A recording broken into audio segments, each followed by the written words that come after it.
tardes. Hoy vamos a acercarnos a la lectura de La cautiva. Lo vamos a hacer con una serie de textos y de imágenes. En el caso de las imágenes van a ver, algunas corresponden al periodo o son un poco algo más tardías, como esta que vemos en el inicio, que es de 1880, y hay otras que deliberadamente pertenecen al presente y las vamos a tener en cuenta como un modo de diálogo con el texto que estamos leyendo y fundamentalmente para pensar los significados, ¿sí?, de algunos términos, de unas palabras que ahí se emplean, y para ver esta configuración de las imágenes a las que habíamos hecho mención en un documento anterior. La imagen de un espacio geográfico es un modelo clave para las configuraciones identificatorias de una comunidad. De manera necesaria en cada imagen, señalábamos los días anteriores, hay un recorte. La tarea de nuestra lectura lo que va a procurar es observar cuál es el dominio de cada uno de esos recortes y fundamentalmente atender también a lo que no ingresa, a lo que está por fuera, y qué tipo de conceptos son los que se constituyen ahí. Entonces, la magnitud de la figuración de la llanura, o más específicamente del desierto, sería el primer punto, el primer aspecto, la primera imagen de La cautiva. Una representación entonces del espacio que se vuelve amplia, que se constituye, como dice Ian Sanderman, en sinécdoque de la patria. Por cierto, estos tipos de aproximación y de representación son propios del discurso estatal. El ejemplo que vemos acá son una serie de emisiones de papel moneda con representaciones de paisajes que buscan también ser un modo de la generalidad del país. Lo que deberíamos aclarar en este caso, que para la generación del 37 se trató de un gesto fundacional, no de redirigir un tipo de representación, y por sobre todo el hecho de que formaban parte de una oposición política, al menos buena parte de ellos, o fueron conformando paulatinamente la oposición política al rosismo gobernante. Ellos van a tratar de dar cuenta del país a partir de esa representación, y también a partir de ella tienen la gran empresa de fundar una nación, y lo hacen a través de una herramienta que es patrimonio europeo, porque no son los billetes, no son las fotografías, sino la escritura el instrumento que van a utilizar.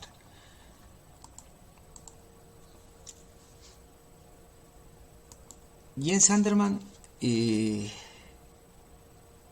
lo que trata de ver en este pasaje que señalamos es cómo se fueron conformando y resultaron aceptables para la mayoría una serie de imágenes que se volvieron, bueno, como él señala, sinécdoque del país. Pero fundamentalmente cómo se constituyeron de alguna manera en una característica que guarda un dejo de esencialismo. Esas representaciones se nos aparecen como anteriores a la literatura, a la palabra.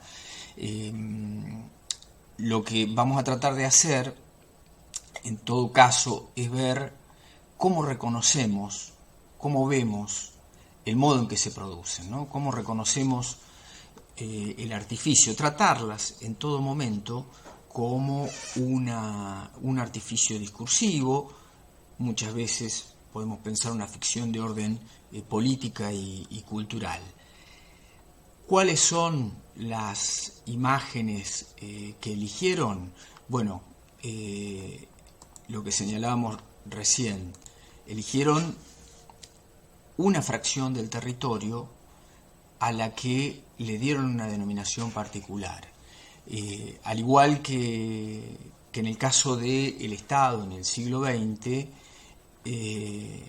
buscan representar muchas veces los paisajes, y este paisaje particular, que es la llanura, que sería el territorio pampeano, hay que pensarlo como una construcción retórica.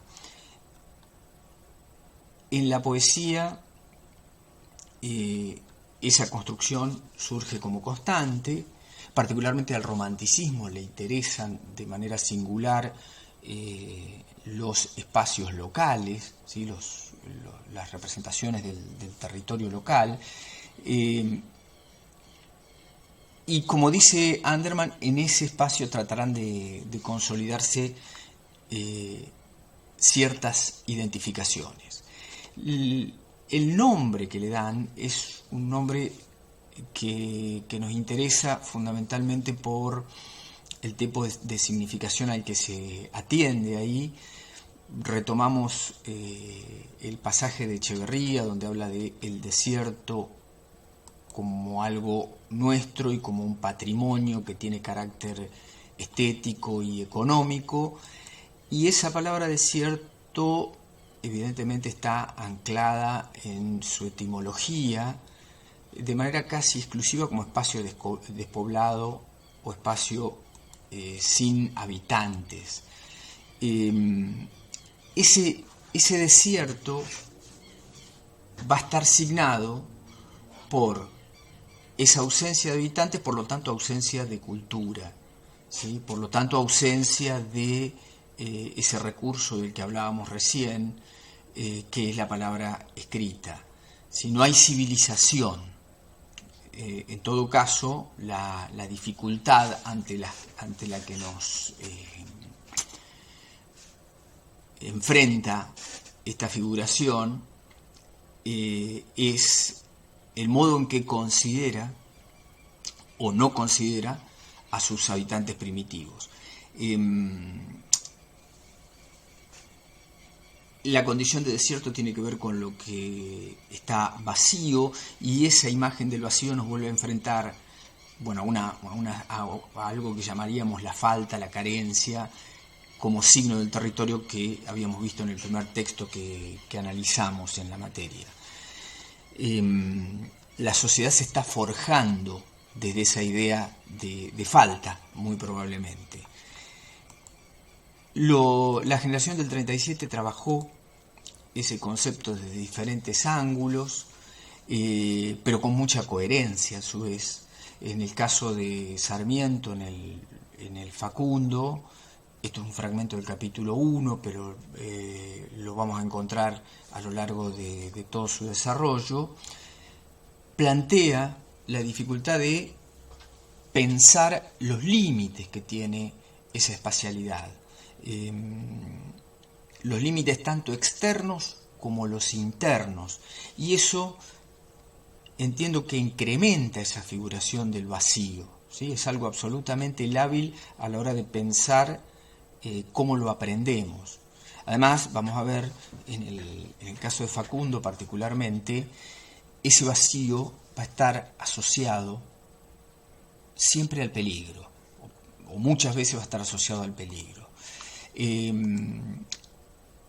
Otro escritor del periodo, que es Alberdi, en Bases y Puntos de Partida, que es el texto que va a dar lugar a la Constitución Nacional, también hace una formulación donde registra esta imagen y llega a ella a partir de un cálculo, ¿sí? A partir de una observación que pasa por lo geográfico y por lo demográfico. El espacio es muy amplio para la cantidad de habitantes que el país tiene. O sea, de alguna manera Alberdi ahí está repitiendo la frase de Facundo, o mejor dicho, la frase de Sarmiento: el mal que aqueja a la Argentina es la extensión. Entonces, esa extensión es un desierto, el territorio es un desierto, esta será la constitución de un desierto, concluye Alberdi. La propuesta, ciertamente, o la denominación que ya habíamos visto nosotros en el texto de Sarlo, y habíamos destacado ese entrecomillado que hace Sarlo, ¿no? Como en esta obra de Macchi, que se llama El campo entre comillas, que es una obra de 2005, Sarlo nos propone en todo momento ese desierto entrecomillado, justamente para poner la denominación bajo la condición de la sospecha, ¿no? Se ha elegido ese paisaje, se ha elegido ese territorio para representarlo, pero a la vez se lo carga de determinados significados, ¿no? Podríamos decir, hay una fabulación, una operación de la imaginación, porque fundamentalmente se está considerando que ese espacio debe llenarse con la palabra civilizada, debe civilizarse. En el caso de Facundo, la Tierra aparece representada como en el mapa, y efectivamente en este pasaje que rescatamos también del capítulo 1, la Tierra está aguardando todavía que se la mande producir, ¿no? Que las plantas y toda clase de simiente comiencen a producir. Sarmiento destaca ahí esto que señalábamos recién, ¿no? La necesidad de acción sobre ese espacio potencial. Se sabe de su valor, falta el ejecutante, el actor. En el caso de la cautiva, vamos a ver que nos lleva a un contexto situacional que no es claro o concreto. En todo caso sabemos que está en la llanura, no se puede precisar bien la época, ¿sí? Es el territorio de los indios, en una época, podemos decir, posterior a la independencia. Y una de las primeras preguntas que nos surgen es cómo pueden aparecer o cómo pueden formularse en esta lectura los aspectos que tiene la barbarie como producción, qué tan productiva es la barbarie en este escenario. Y ahí lo que observamos inmediatamente es una tensión particular que tiene que ver con ciertos protocolos del romanticismo, que ese escenario que aparece cargado de dificultades también está pautado por la fascinación, por la admiración, algo que vamos a volver a encontrar en Sarmiento. El desierto ahí, al menos en estas primeras estrofas de la parte 1 de la cautiva, aparece como la gran página en blanco del poeta, ¿no? En principio hay también algunas dubitaciones, nos aparecen como algunas dubitaciones en ese inicio con tantos encabalgamientos, donde parece que la métrica no estuviera claramente definida, y el ritmo va armando una estructura que da idea de vacilación, entiendo, en sintonía con las tensiones del pensamiento romántico. Ese espacio como extensión, como inmensidad, como lo no mensurable, es, dice Anderman, la primera imagen de la literatura argentina, pensando en un gesto fundacional. ¿Qué es lo que vamos observando rápidamente? Que ese vacío, que esa inmensidad está pautada también por lo auditivo. El silencio es el otro elemento que reina.